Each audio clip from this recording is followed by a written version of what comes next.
সংগ্রামী পাবনাবাসী, আমরা একটা কথা বলতে চাই, যারা দীর্ঘ 54 বছর আমাদেরকে রাজাকার আলবদর বলল, 2024 সালে তৎকালীন ফ্যাসিস্ট প্রধানমন্ত্রী সে ঘোষণা দিল যে আমি কোঠা বন্ধ করব না, রাজাকার আলবদর নাতিপুতিদের কোঠা দেব না, আমি কোঠা দেব হচ্ছে মুক্তিযোদ্ধাদের নাতিপুতির।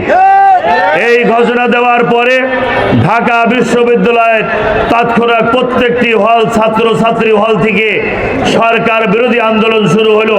বলে দেওয়া হলো স্পষ্ট, আমি কে, তুমি কে, রাজাকার রাজাকার, কে বলেছে হাসিনা স্বৈরাচার।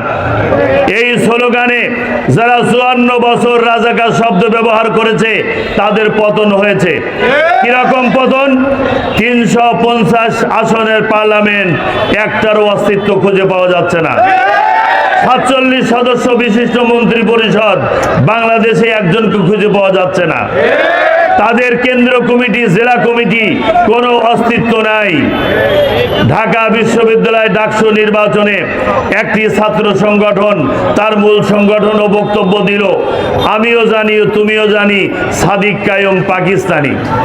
ঢাকা বিশ্ববিদ্যালয়ের ছাত্রছাত্রীরা এই স্লোগান গ্রহণ করে নাই।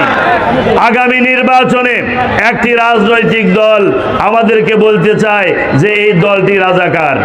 আমি স্পষ্ট বলতে চাই, ফ্যাসিস্ট হাসিনার যেরকম রাজাকার অতিরিক্ত ব্যবহার করার কারণে তার পতন হয়েছে, তার মন্ত্রী পরিষদ গেছে, তার পার্লামেন্ট গেছে, তার দল শেষ হয়ে গেছে। ঢাকা বিশ্ববিদ্যালয় ডাকসু নির্বাচনে এই স্লোগান দেওয়ার কারণে তাদের পতন হয়েছে।